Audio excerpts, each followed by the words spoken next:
average error, incorporating the both positive and negative, so overestimation and underestimation. The interpolation model had the best results, and then also just looking at the absolute error, it had statistically better results there as well. Next, looking at the daily assignment. So we didn't include the Brownian and Bridge models here because they don't provide estimates at a daily level. And again, the higher the value, the more error, so the worse it is. This meaning that the model did not represent the most used region for each day. And it's the correct daily assignment. So here the highest value is going to be the best model. And you might have guessed it's the interpolation model, again, that is doing the best job here.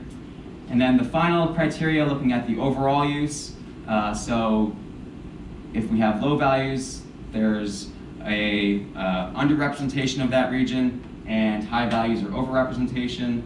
Again, Missisquoi Bay, no receivers, not too surprising, that's being underestimated. What was really surprising though is this very high overrepresentation for the Northeast Arm and Mallett's Bay, and we believe that's driven by these causeways and some limitations with the analyses that we were doing. So we have receivers intentionally placed on either side of the causeway, so that way we can detect fish movement between these small openings. And so if you imagine that your receiver is positioned here, and we have a receiver range, detection range, that would typically be that area, in reality, the detection range is just on the right side here. It's just this very small sliver of opening, but current analyses don't have the ability to make such fine-scale adjustments for the detectability at individual receiver stations. So these models are all saying that if you're a fish that passes through this area, we're going to say that you were getting detected there, even though in reality you probably aren't in that region. So that's what this high representation is like, just these crossings of the causeways. So this really shows that model selection can have a huge influence on the interpretation of your results. And I like this quote that just reminds us that all models are approximations. Essentially, they're all wrong, but some can be useful. All these models have error. It's just which models have the least amount of error, and how does that influence our interpretation of where these animals are moving. So we found that for our system with the receiver array that we had, the receiver placement, the interpolation model worked best. It was able to fill gaps between detections, and it kept those predictions restrained to where the fish was last observed, compared to the Brownian and Bridge models that said the fish could kind of go all over the place and the Brownian and Bridge models had higher error because of that. But the Brownian and Bridge models could also predict use in regions without receivers.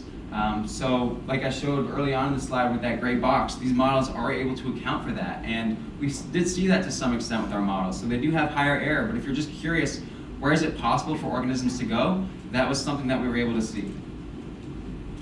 But it's also important to know your study species. So we know we were using that receiver array for lake trout, and the area that didn't have any receivers is an area that we wouldn't expect lake trout to go. So that's a reason that we weren't too concerned about that. And so just having that general understanding of behaviors and habitat preferences can be really important. And similarly, know your system. So we had to understand how those causeways might have had an influence on the results that we were seeing. And so there's a lot of folks that have helped me along the way with this. I don't find myself much of a modeler at all. I've really been struggling with a lot of this, but have been able to get to the point that I'm at today because of a lot of the help from other folks. And I also want to thank you all again for being here today. And if I have time, I'd be happy to address any questions. And if there's time after that, I'd be happy to chat more about the lake trout and Lake Champlain.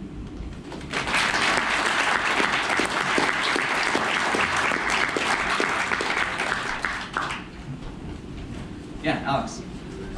Great talk. Thank you for presenting that. A question I have is, so within